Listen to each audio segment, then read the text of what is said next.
All right, good afternoon, folks. Hope you guys are doing well. A couple of news that hit the market today, right about near the top, is number one, Atlanta Fed. Atlanta Fed sees raised their GDP estimates to 5.36%.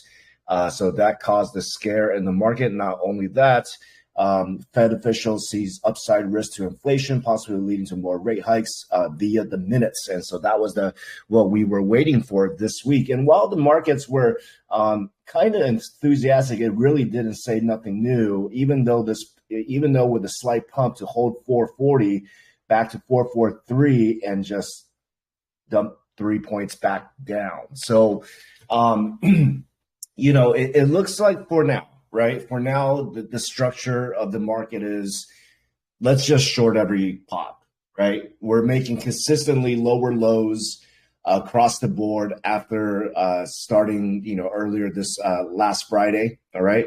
And here we are, we're breaking under 440, all right? On the daily side, looked like we were able to reclaim the 50 DMA this morning, and that failed miserably. So let's take a look and see what are the possible levels next, okay? And it's going to be the 438 and 436 levels. We'll step back on the 4-hour chart. So here we are, all right? This falling wedge did not prevail, okay? So it's a validated play. We broke the 443 levels, which was huge for the month of July when we did finally break out, and then we got slaughtered from the 460. So the next big level is your July 10th support at the 436 level, 437, and of course below that would be 431. In the market, there is a gap at the 422, 423 level, but let's not worry about too much about that at this time. Certainly that could be a larger picture of things. However, it's just not going to be an easy slide all the way down, right? There's going to be shorts, there's going to be pops to kill both sides. So levels, again, tomorrow for the rest of the week is going to be 437 and, of course, the 432 level. We'll see where we end up at tomorrow. You look at this daily chart here, we've broken major supports, even though we try to reclaim it. Obviously failing here. Failing the lows of July 11th takes us to July 10th lows here. Okay, there is that gap, like I said, at 423 levels. All right, but here's the thing too: you got to be careful at these levels, right? If you're going to buy puts, you want to wait for at least a little bit of bounce, right, and then short it back down. You don't want to go blindly into puts at this level because like I said, we're oversold across the market pretty heavily. So you look at the indicators that we have here. This is the first time since March, honestly, that the stochastic and CCI is not actually working on the daily. But this is an extended 2 weeks of the month of August, completely in shambles as far as the stochastics go. And we haven't seen this really for this amount of time since December, guys. Remember the end of December and January pop, okay? So that whole entire month, that stochastic was near the floor, okay? And that could very well be the case for the month of August, right? A lot of chop, a lot of up and downs, a lot of within range, and that's what we're starting to see, right?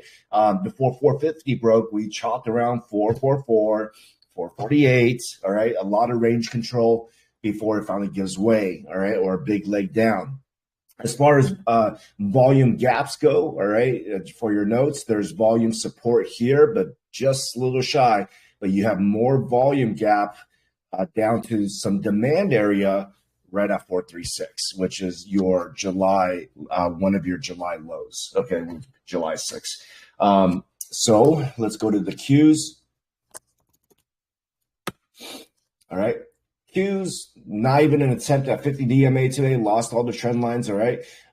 You do have a small little gap here at 354s. If we are looking at potential support next, if we break the 360 level, it would be 357, okay? So that 360 will be a psychological support area for the tech sector tomorrow, so be careful if it does break down at 360, you can almost certainly expect a bounce at 360. It may be short-lived, but it might be in a couple points on the Qs, just because it's 360 is a psychological sport.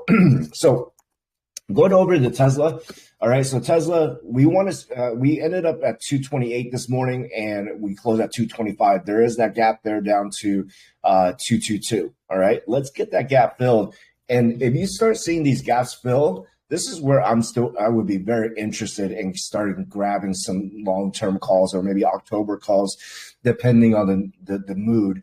But next week you have Jackson Hole and all that stuff, but your Apple is coming into the gap finally, right? They bounced this on August 11th, all right, which was on Friday, but it's starting to come into the gap here at 176.57, 176.640 is at the low. The gap fills at 175.77. If that gap fills, then the Qs might be in a better position to rally.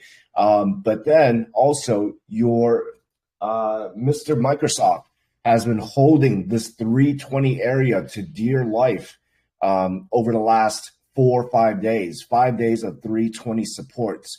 There's that gap right there, which corresponds with the EMA 100 on a daily right at 316 levels. So if those three gaps can get filled, that's the three major tech stocks that can spawn or spur a rally on the Qs or get buyers to come back in. All right. Your stochastics, I don't care what the bears say or what you hear on Twitter, the stochastic will never stay this low forever. We're not going to zero. There will be a rally back to the top of this year. All right. It's just a matter of when. All right. Sentiment has to improve. Your Fitch needs to stop downgrading the world. And banks, Moody's need to stop downgrading banks as well. If you get those things that the fear subsides on those topics, you can see a rally. And we don't know, but of course we don't know when that'll be. All